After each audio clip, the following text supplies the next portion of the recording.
باللہ من الشیطان الرجیم بسم اللہ الرحمن الرحیم ولا تہینوا ولا تحزنوا وانتم الاعلون ان کنتم مؤمنین صدق اللہ العظیم وصدق رسولہ النبی الامین المکین الکریم ونحن علی ذلک لمن الشاہدین والشاکرین والحمد للہ رب العالمین ان اللہ وملائکتہ یصلون علی النبی یا ایھا الذین آمنوا صلوا علیہ وسلموا تسلیما اللہم صلی علی سیدنا و مولانا محمد وعلی آل سیدنا و مولانا محمد معدن الجود والکرم وآلہ واصحابہ وبارک وسلم الصلاۃ والسلام علیک یا رسول اللہ صلی اللہ علیہ وآلہ وسلم۔ معزز سامعین کرام، جیسا کہ میں نے پچھلے ہفتے اذان کے تعلق سے اذان کے فضائل اور اس کے برکات آپ کی خدمت میں عرض کیے تھے، تو سب سے پہلے میں یہ جاننا چاہتا ہوں کہ کیا آپ لوگوں نے اس پر عمل کیا؟ کیونکہ آج جو ماحول ہے ملک کا، اس میں اگر ہم یہ چاہتے ہیں کہ اذان پر بین نہ ہو تو یہ اللہ رب العزت نے ہمیں ہی اختیار دے رکھا ہے۔ کوئی گورنمنٹ، کوئی حکومت اذان کو بین نہیں کر سکتی اگر ہم اللہ رب العزت کی فرما برداری کریں اور اس کے بتائے ہوئے راستے پر چلیں۔ اللہ رب العزت کی طرف سے یہ اذان بہت بڑی نعمت ہے جو میں نے پچھلے ہفتے بیان کیا تھا۔ یہ اذان کیسے ملی اور اذان کیا ہے، آج ہم اس کے تعلق سے کچھ باتیں عرض کروں گا۔ سب سے پہلے جب نماز کی فرضیت آئی، بڑے غور سے سنیے گا، کیونکہ ہوتا کیا ہے، ہمیں یہ پتہ ہوتا ہے کہ فلانے کرکٹر کی پہلی میچ کب ہوئی، اس نے سینچری پہلی مرتبہ کب ماری، اور یہ کون سے گراؤنڈ میں کھیلا، کون سے ملک کے سامنے کھیلا، یہ سب ہمیں پتہ ہوتا ہے۔ لیکن ہمیں یہ نہیں پتہ ہوتا کہ ہماری جو بنیاد ہے وہ اس کی شروعات کہاں سے ہوئی۔ تو اذان کیسے آئی، پہلی مرتبہ کیوں دی گئی اور کس نے دی، اور اس کا مطلب کیا ہے۔ جب نماز کی فرضیت آ گئی، آقا صلی اللہ علیہ وسلم نے ارشاد فرمایا کہ نماز با جماعت ادا کی جائے۔ صحابہ کرام نے عرض کی، یا رسول اللہ صلی اللہ علیہ وسلم، تمام لوگ ایک وقت میں اکٹھا ہوں، ایسی کوئی تجویز بتائیے۔ تو آقا صلی اللہ علیہ وسلم نے حضرت بلال رضی اللہ تعالیٰ عنہ کی ڈیوٹی لگائی۔ حضرت بلال رضی اللہ تعالیٰ عنہ کا کام یہ تھا کہ وہ پورے مدینہ شریف کی گلیوں میں گھومتے تھے اور یوں کہتے تھے الصلاۃ جامعہ، کہ نماز جماعت سے قائم ہونے جا رہی ہے۔ اب جس جگہ سے وہ گزرتے تھے پہلے، تو وہاں کے لوگ پہلے آ جاتے تھے۔ مثلاً اگر وہ یہاں سے نکلے تو جس کے گھر کے قریب میں انہوں نے یہ آواز دی، وہ پہلے آ گئے۔ اب جو دور رہتا ان کے گھر کے پاس دور جاتے تھے تو وہ بعد میں آتے تھے۔ تو اب اس طرح سے بھی کہہ کے تمام لوگ ایک وقت میں اکٹھا نہیں ہوتے تھے۔ جس کے گھر کے قریب پہلے پہنچے حضرت بلال رضی اللہ تعالیٰ عنہ، وہ پہلے آ گئے۔ جس کے گھر کے قریب بعد میں پہنچے ان کو بعد میں، اب جو پہلے آئے ان کو پہلے آ کے بھی انتظار کرنا پڑتا تھا۔ تو مسئلہ حل نہیں ہوا، تمام لوگ آنے کے بعد بھی ایک ساتھ یعنی نماز انتظار انہیں کرنا پڑتا تھا۔ صحابہ کرام کی اس پریشانی کو آپ صلی اللہ علیہ وسلم نے دیکھا، تو جو اس میں زیادہ ذہنیت رکھتے تھے، آپ صلی اللہ علیہ وسلم نے ان صحابہ کرام کو بلایا اور ان سے کہا کہ آپ مشورہ دو کہ کیا کیا جائے، ایک ہی وقت میں تمام مسلمان مسجد کی طرف آ جائیں۔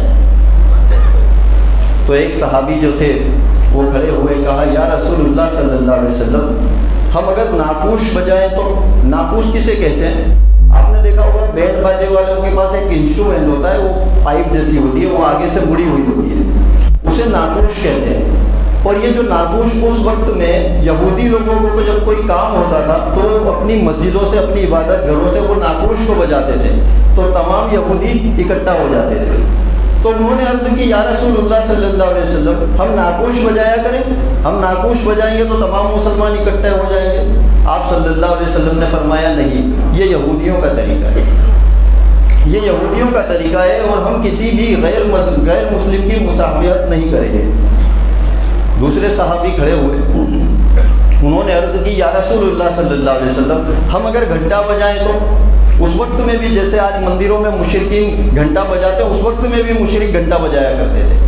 تو جو جس نے دیکھا تھا وہی اس کے ذہن میں آتا تھا. تو ایک صحابی نے عرض کی یا رسول اللہ صلی اللہ علیہ وسلم اگر ہم بھی گھنٹہ بجائیں تو گھنٹے کی آواز سن کر تمام مسلمان اکٹھا ہو جائیں گے. آپ صلی اللہ علیہ وسلم نے فرمایا نہیں، یہ مشرکوں کا طریقہ ہے. گھنٹہ بجانا مشرکوں کا طریقہ ہے اور ہم کسی کی نقل نہیں کریں گے. وہ بیٹھ گئے. پھر ایک صحابی کھڑے ہوئے، انہوں نے عرض کی یا رسول اللہ صلی اللہ علیہ وسلم ہم اگر آگ جلائیں تو اہل بستی اہل مدینہ اس کا جب دھواں دیکھیں گے تو وہ سمجھ جائیں گے کہ نماز کا وقت ہو گیا ہے، تو ہم جمع ہو جایا کریں گے. تو آپ صلی اللہ علیہ وسلم نے فرمایا نہیں، یہ مجوسیوں کا طریقہ ہے. مجوسی وہ ہوتے ہیں جو آگ کی پوجا کرتے ہیں، وہ لوگ آگ کی پوجا کیا کرتے تھے. تو آپ صلی اللہ علیہ وسلم نے فرمایا یہ بھی مجوسیوں کا طریقہ ہے، تو یہ ہم نہیں اپنائیں گے. بہرحال بہت سارے صحابہ اپنی اپنی رائے دیتے رہے، لیکن کوئی بھی رائے پہ متفق نہیں ہوئی. تو بات وہیں ختم ہو گئی جیسے تھی ویسے ہی. آپ صلی اللہ علیہ وسلم نے حضرت بلال رضی اللہ تعالیٰ عنہ سے کہا کہ آپ جیسے کرتے تھے ویسے ہی کرو. اب رات آئی تو رات کو حضرت عمر فاروق رضی اللہ تعالیٰ عنہ اور ایک صحابی ہیں، ان کا نام ہے حضرت عبداللہ ابن زید رضی اللہ تعالیٰ. حضرت عبداللہ ابن زید رضی اللہ تعالیٰ، یہ نام یاد رکھیے گا. یہ دو صحابی ہیں، کیونکہ حضرت عمر فاروق رضی اللہ تعالیٰ عنہ کا اکثر ذکر ہوتا رہتا ہے تو ان کا نام ذہن میں رہتا ہے. حضرت عبداللہ ابن زید رضی اللہ تعالیٰ عنہ، یہ دو صحابی، انہوں دونوں نے ایک ساتھ ایک خواب دیکھا انہوں نے. اب خواب میں دیکھا، حضرت ابن زید رضی اللہ تعالیٰ عنہ نے خواب دیکھا کہ ایک شخص ہے وہ ناقوش لے کر جا رہا ہے. انہوں نے اس کے پاس جا کر کہا کہ یہ مجھے بیچ دو. تو اس نے کہا کہ اس کا کیا کرو گے؟ تو انہوں نے کہا کہ ہم مسلمان ہیں اور ہم اذان کے جگہ مسلمانوں کو نماز کے لیے اکٹھا کرنے کے لیے اسے بجائیں گے. تو اس شخص نے کہا کہ میں اس سے بھی بہترین طریقہ نہ بتاؤں؟ تو انہوں نے کہا ہاں بتاؤ. تو انہوں نے ناقوس، وہ جو خواب میں شخص تھا، اس نے ناقوس کو زمین پر رکھا اور خود وہ ایک اونچائی کی جگہ پر کھڑے ہو گیا اور وہاں کھڑے ہوا وہ، اور اس نے اپنے کانوں میں انگلی ڈالی اور اس نے پھر اذان پکاری، اللہ اکبر اللہ اکبر، پوری اذان پکاری. اب وہ اہل زبان تھے.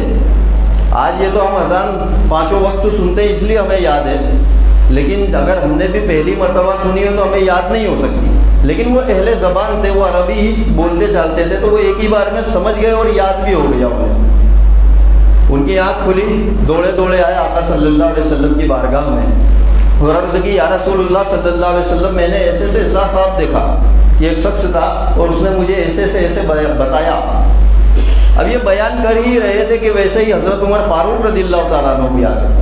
انہوں نے کہا یا رسول اللہ صلی اللہ علیہ وسلم میں نے بھی یہی خواب دیکھا ہے، بالکل ایسا ہی خواب دیکھا ہے جیسا عبداللہ ابن زید رضی اللہ تعالیٰ عنہ نے دیکھا ہے. تو آقا صلی اللہ علیہ وسلم مسکرائے اور فرمایا کہ وہ جو شخص تھا وہ اللہ کا بھیجا ہوا فرشتہ تھا، اور اب یہی طریقہ ہے ہمارے نماز کے لیے اکٹھا ہونے کا. اس کے بعد آپ صلی اللہ علیہ وسلم نے حضرت بلال رضی اللہ تعالیٰ عنہ کو بلوایا اور حضرت عبداللہ بن زید رضی اللہ تعالیٰ عنہ سے کہا کہ یہ اذان کے الفاظ بلال کو سکھاؤ، کیونکہ حضرت بلال رضی اللہ تعالیٰ عنہ کی آواز بلند تھی، حضرت بلال رضی اللہ تعالیٰ عنہ کی آواز تیز تھی. تو کہا کہ آپ انہیں سکھاؤ. اب حضرت بلال رضی اللہ تعالیٰ عنہ کو یہ آواز سکھائی گئی، اذان سکھائی گئی. اس کے بعد وہ اذان دینے لگے. اذان کا مطلب کیا ہے؟ یہاں کے جو کافر ہیں یہ تو جانتے نہیں ہیں. اذان جو ہے نا یہ دعوت ہے، مسلمانوں کے لیے بھی اور کفاروں کے لیے بھی. اب وہاں جو عرب میں رہتے تھے وہ لوگ عربی سمجھتے تھے. جب اذان ہوتی تھی، اذان پکاری جاتی تھی، تو وہ سمجھتے تھے کہ یہ لوگ کیا کہہ رہے ہیں، یہ مسلمان اذان میں کیا کہہ رہے ہیں، اور وہ جل بھن جاتے تھے. مسلمان تو مسجدوں میں جمع ہو جاتے تھے لیکن وہ جل جاتے تھے، لیکن وہ کچھ کر نہیں پاتے تھے کیونکہ اس کے الفاظ ایسے. اذان میں کیا پکارتے ہیں ہم کہتے ہیں اللہ اکبر اللہ اکبر، کہ اللہ سب سے بڑا ہے یا اللہ بہت بڑا ہے. ٹھیک ہے، تو پہلا رد ان کے کفر کا ہوتا ہے یہاں پہ کہ تمہارا جو بھی خدا ہے نا ہمارا رب سب سے بڑا ہے، ان سب سے بڑا ہے. دوسرا ہم کہتے ہیں اشہد واللہ الہ الا اللہ، کہ میں گواہی دیتا ہوں کہ اللہ کے سوا کوئی معبود نہیں ہے، کہ تم جتنے بھی خداؤں کو پوجتے ہو نا یہ اس کے لائق نہیں ہے، ہمارا جو رب ہے نا وہی معبود ہے. تو یہ باتیں وہ سنتے تھے اور سمجھتے تھے، لیکن ان میں اتنی طاقت نہیں تھی کہ وہ اذان کو بین کر دیں. یہاں والے تو یہ سمجھتے بھی نہیں ہیں. یہ تو سمجھتے بھی نہیں ہے. ایک شعر یاد آ گیا مجھے اس بات کے اوپر سے.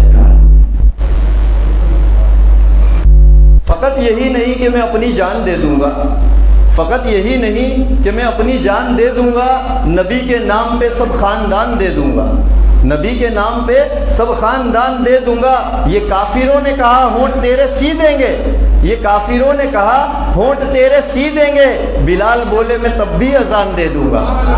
بلال